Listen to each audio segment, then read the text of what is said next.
Hello everyone. तो आप सभी कैसे हैं? सभी को हरे कृष्णा, राधे राधे।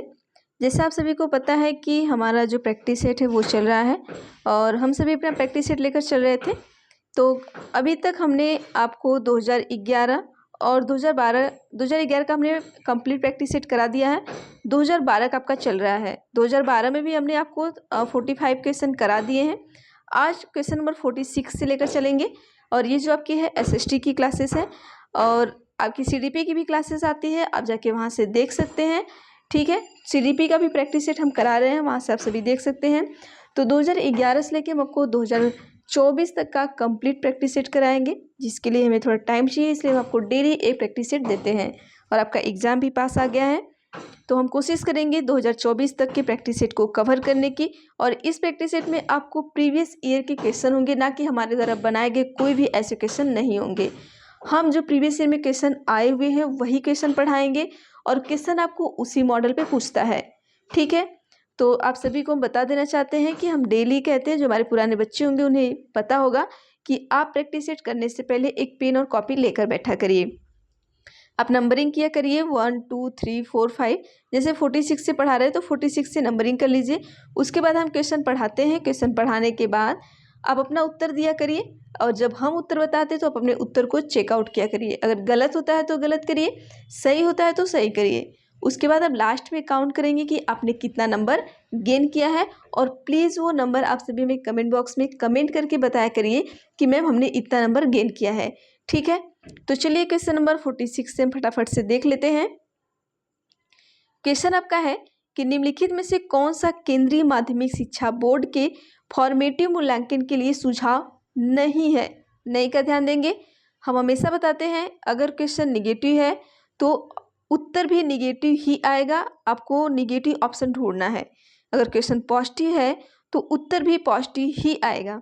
तो हमेशा हमें निगेटिव और पॉजिटिव क्वेश्चन को ध्यान देना है कि कहाँ निगेटिव क्वेश्चन पूछा है और कहाँ पर पॉजिटिव क्वेश्चन पूछा है। ऑप्शन ए है कि अधिक आवृत्ति से परीक्षण करना।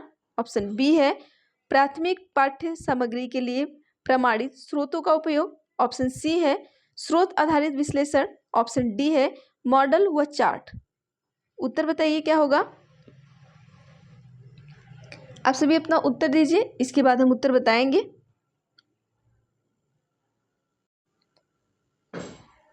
चलिए उत्तर देख लेते हैं। देखिए क्वेश्चन में नहीं है तो हमारा नहीं वाला ही सही होगा। तो अधिक आवृत्ति से परीक्षण करना, ऐसा सुझाव हम बिल्कुल सुझाव नहीं है। तो ऑप्शन नंबर ए क्या है, सही हो जाएगा। आगे चलते हैं 47 पर। हम 47 का आपका क्वेश्चन है कि मानचित्र को समझने की सर्वव्यापी भाषा को समझा जा सकता है। ऑप्शन ए है वर्णमाला अक्षरों द्वारा, बी है विषय संबंधी मानचित्रों द्वारा, सी है रूढ़ि चिन्हों द्वारा और डी आपका है रेखा चित्रों द्वारा। तो उत्तर दीजिए क्या होगा। देखिए मानचित्र को समझने के लिए सर्वव्यापी भाषा क्या है, तो किस भाषा द्वारा भाषा समझा जा सकता है, तो उत्तर बताइएगा। तो चलिए पर हम देख लेते हैं जो मानचित्र को समझने की सर्वव्यापी भाषा है उसको समझा जा सकता है किससे, रूढ़ि चिन्हों द्वारा। ऑप्शन नंबर सी सही करिएगा, सी आपका सही हो जाएगा। ठीक है, आगे चलते हैं नेक्स्ट क्वेश्चन पर। क्वेश्चन आपका है कि सूफी संतों के मकबरे को कहा जाता है। ऑप्शन ए है इबादतगाह, बी है दरगाह, सी है ईदगाह, डी है खानकाह। उत्तर बताइए। तो चलिए उत्तर देख लेते हैं। सूफी संतों के जो मकबरे होते हैं उसे हम दरगाह कहते हैं। ठीक है, ऑप्शन नंबर बी सही कर लीजिएगा। नेक्स्ट पर चलते हैं। क्वेश्चन नंबर 49 में पूछा गया आपसे कि अटलांटिक महासागर के विषय में निम्नलिखित तथ्य पढ़ें। ऑप्शन ए है कि यह अंग्रेजी की एस अक्षर से आकार का है, मतलब अंग्रेजी का जो एस अक्षर है उस आकार का है जो आपका अटलांटिक महासागर है। बी है कि इसकी तट रेखा सरल रेखी व निर्बाध है। सी है कि व्यापारिक दृष्टि से यह सबसे व्यस्त महासागर है। अब चलिए ऑप्शन देख लेते हैं। उपरोक्त कथनों में से कौन सा सत्य है। ऑप्शन ए है कि ए सी दोनों सत्य हैं, ए तथा बी सत्य हैं। सी में है कि बी तथा सी सत्य हैं। डी में है कि सभी सत्य हैं। तो क्या सत्य है अटलांटिक महासागर के बारे में, ये आपको बताना है। तो चलिए ऑप्शन नंबर ए सही कर लीजिए। अब ये थोड़ा एक्सप्लेनेशन इसका हम देखेंगे, ठीक है। ए को सही करिएगा और इसका एक्सप्लेनेशन देख लेते हैं थोड़ा सा। देखिए होता क्या है कि जो अटलांटिक महासागर होता है, महासागर है हमारा, वो दूसरा सबसे बड़ा महासागर है। कौन सा सबसे बड़ा महासागर है? दूसरा। अब इसका जो क्षेत्रफल आपका है वो संपूर्ण पृथ्वी का कितना, लगभग आपका 1/6 भाग है। इसका जो पूरा क्षेत्रफल है वो पृथ्वी का 1/6 भाग होता है। और इसका जो आकार होता है यस अक्षर के तरह होता है, सदृश होता है, मतलब उसके दृश्य के आकार का होता है यस, ठीक है। जैसे हम एस लिखते हैं ना, इसी तरीके से हमारा है अटलांटिक महासागर। और यह क्या होता है कि इसमें व्यापारिक दृष्टि सबसे व्यस्त महासागर है। मतलब व्यापार करने का, अगर हम व्यापार की दृष्टि से देखें तो सबसे व्यस्त महासागर हमारा क्या है? अटलांटिक महासागर ही है। तो चलिए आगे देखते हैं नेक्स्ट क्वेश्चन पर। क्वेश्चन आपका है कि मौर्य शासक अशोक द्वारा लड़ी गई लड़ाई का स्थल कलिंग पूछा गया है। मतलब सिंपल सा कि कलिंग वर्तमान में कहाँ है, आपको ये बताना है। कलिंग में ही क्या हुआ था कि मौर्य शासक अशोक द्वारा लड़ी गई थी, ठीक है। ऑप्शन ए आपका है केरल, ऑप्शन बी है आंध्र प्रदेश, ऑप्शन सी है कर्नाटक, ऑप्शन डी है उड़ीसा। तो देखिए जो मौर्य शासक अशोक है, अब क्वेश्चन पूछ सकता है कि अशोक कौन से शासक हैं? तो मौर्य शासक हैं। और इन्होंने लड़ाई लड़ी, तो जो लड़ाई लड़ी इन्होंने कलिंग में लड़ी थी। लेकिन अब कलिंग कहाँ पर है ये पूछा गया है।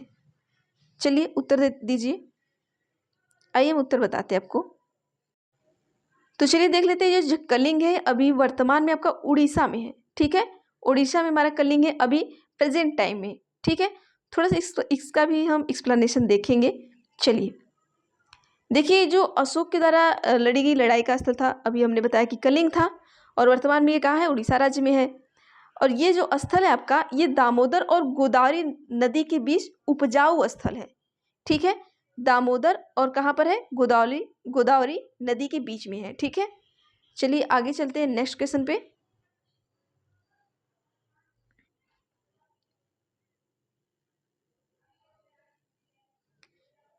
चलिए क्वेश्चन नंबर 51 है आपका कि जीवन की उत्पत्ति मतलब विकास के शिक्षण हेतु अध्यापक को अवश्य भ्रमण करना चाहिए। ऑप्शन ए है चिड़ियाघर, क्या चिड़ियाघर का करना चाहिए?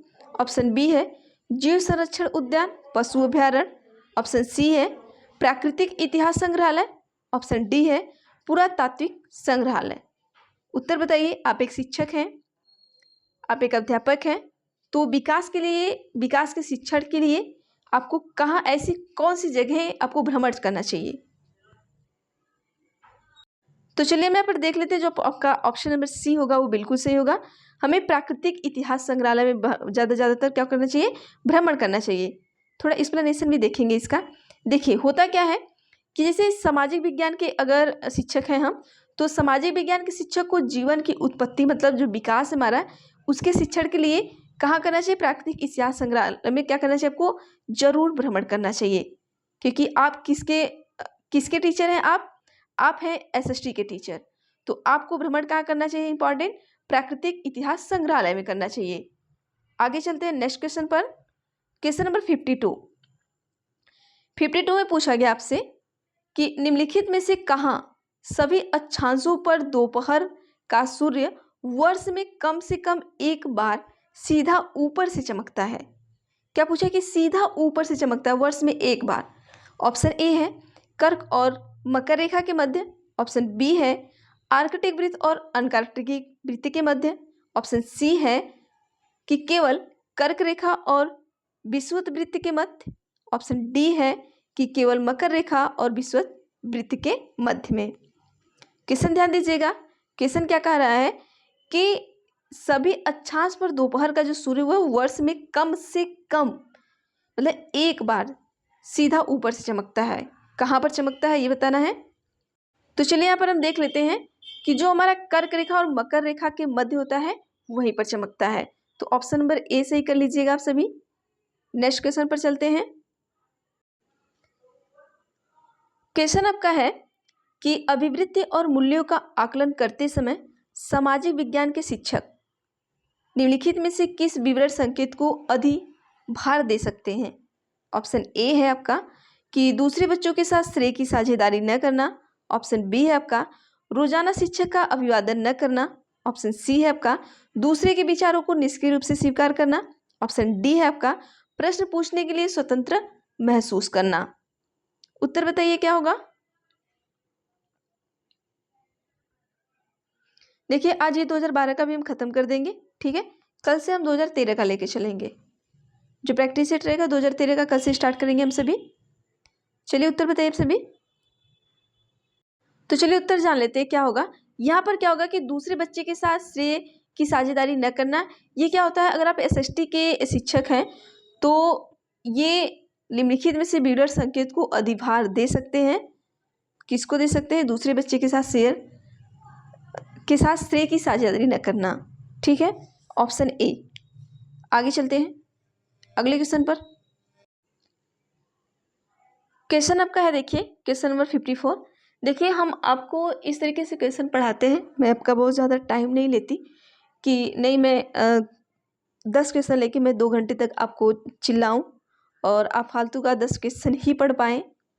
तो मैं ज़्यादा से ज़्यादा कोशिश करती हूँ कि मैं कम टाइम में आपको ज़्यादा से ज़्यादा क्वेश्चन दूँ ताकि आपका टाइम बचे और ज़्यादा से ज़्यादा चीज़ों को हम कवर कर सकें, ठीक है।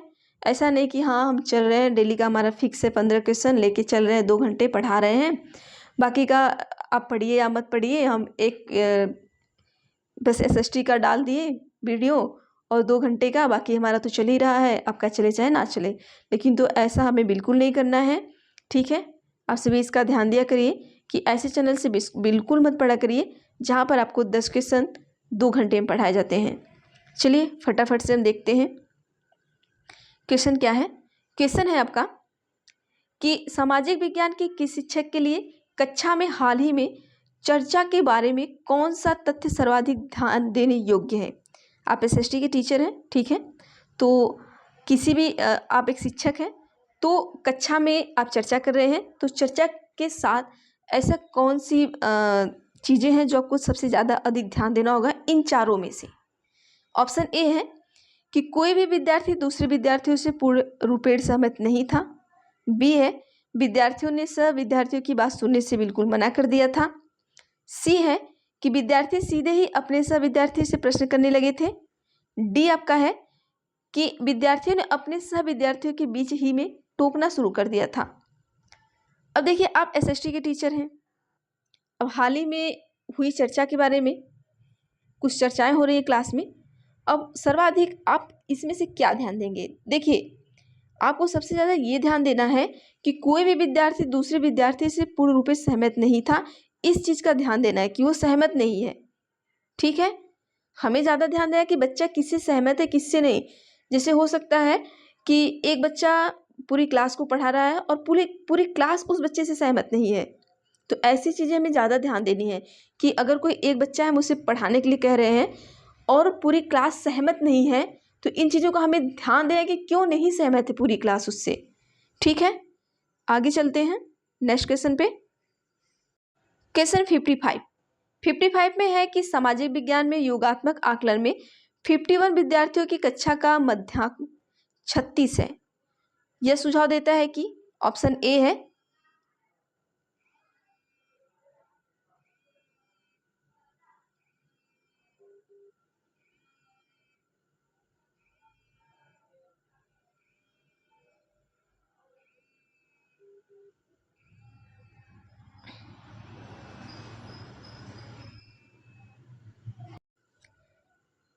ऑप्शन आपका ए है कि अधिकांश विद्यार्थियों ने 36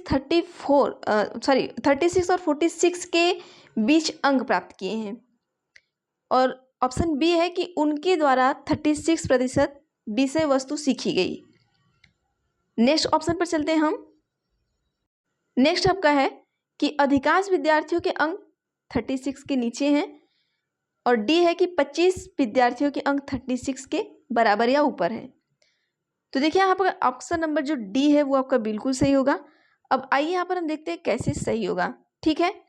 देखिए चीज़ें क्या कही गई यहाँ पर, यदि किसी कक्षा में एसएसटी की योगात्मक आकलन का मध्यांक क्या है 36 है आपका, अब इसका ये अर्थ होता है कि जो 25 विद्यार्थी के अंक है वो 36 के बराबर या ऊपर है। ठीक है, आगे चलते हैं नेक्स्ट क्वेश्चन पर हम 56 पर।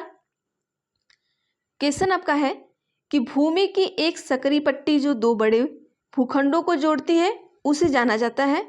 ऑप्शन ए है द्वीप, बी है जल संधि, सी है भूसंधि, डी है आपकी खाड़ी। उत्तर बताइए क्या होगा।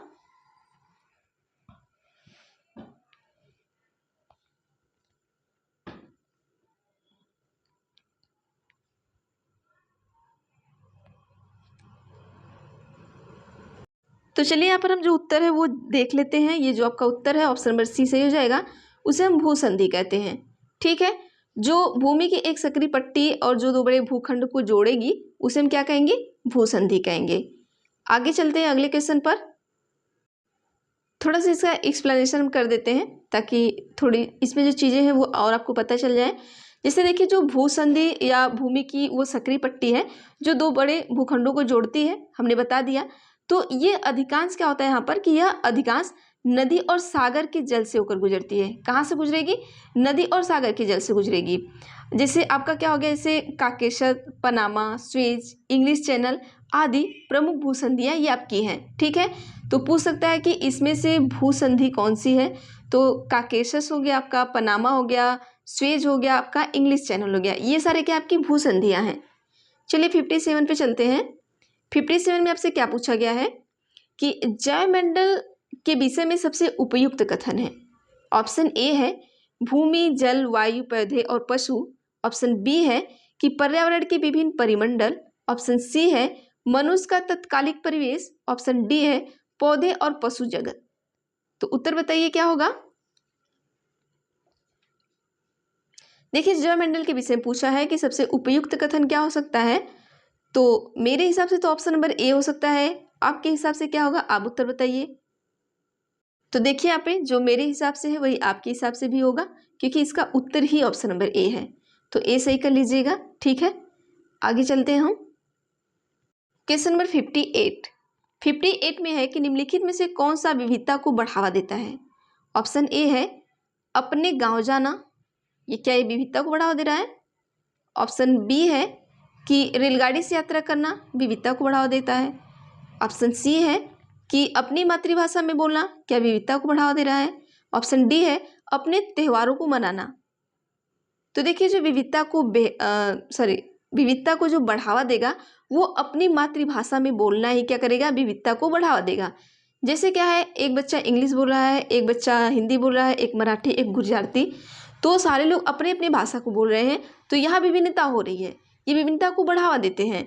तो चीज़ें क्या है, मराठी वाला गुजराती सीख सकता है, गुजराती वाला मराठी सीख सकता है, और इंग्लिश वाला हिंदी सीख सकता है, हिंदी वाला इंग्लिश सीख सकता है। ठीक है, तो इसलिए हमें इस चीज़ को बढ़ावा देना भी चाहिए। आगे चलते हैं हम। क्वेश्चन आपका है कि सन 2012 निम्नलिखित में से किस प्रकार से भी लिखा जा सकता है। अब देखिए, जैसे 2012 इन्होंने पूछ दिया, अब कह दे 2024 कैसे लिखा जा सकता है, ये भी तो पूछ सकता है ना। तो एडी 2000, ऑप्शन ए है कि एडी 2012 लिख सकते हैं, बी है कि एपी 2012 लिख सकते हैं, सी है कि बीसी लिख सकते हैं 2012, या ईसी लिख सकते हैं। देखिए कितना दिमाग लगा क्वेश्चन पूछ दिया आपसे, और ये क्वेश्चन हमें आएगा नहीं। जैसे कि हम लोग क्या करते हैं कि वहाँ पे ईस्वी, एडी, बीसी सारे लोग पढ़ लेते हैं, लेकिन उन चीज़ों के बारे में हम नहीं जानते हैं, तो क्वेश्चन ऐसे पूछ देता है तो हम बहुत कंफ्यूज हो जाते हैं। उत्तर बताइए क्या होगा। चलिए, तो देखिए यहाँ पर जो आपका ऑप्शन नंबर जो ए होगा ना वो सही होगा, एडी इसको बोलेंगे, एडी 2012। अब इसका हम थोड़ा ना एक्सप्लेनेशन भी देखेंगे क्योंकि ये इंपॉर्टेंट है आपके लिए। देखिए होता क्या है यहाँ पर कि देखिए क्या है यहाँ पर कि जैसे जूलियन और ग्रेगरियन कैलेंडर में क्या होता है, वर्ष लिखने के लिए हम बीसी का प्रयोग करेंगे, बीसी और एडी का प्रयोग किया जाता है किसमें, जूलियन और ग्रेगरियन कैलेंडर में। और अतः सन 2012 को हम क्या करेंगे, एडी लिखेंगे। तो 2012 को एडी लिखा जाएगा यहाँ पर। ठीक है, क्वेश्चन नंबर 60 और अपना लास्ट क्वेश्चन और 2012 का जो है पेपर यहीं पे खत्म होता है आपका। तो चलिए क्वेश्चन पहले पढ़ लेते हैं। क्वेश्चन आपका है कि सामाजिक विज्ञान में सर्पिल पाठ्यचर्या का निम्नलिखित में से कौन सा लाभ है? ऑप्शन ए है अंतर्वस्तु आधारित सीखने को विकसित करने वाले अवसरों को बढ़ाना। बी है संकल्पनाओं को अधिक उद्देश्यपूर्ण और प्रासंगिक बनाना। सी है आपका कि गहन समझ के साथ और एक लंबी समयावधि के लिए संकल्पनाओं को का संधारण। और डी आपका है कि सभी विषय में संकल्पनाओं का अनुप्रयोग करना। उत्तर दीजिए आप सभी क्या होगा?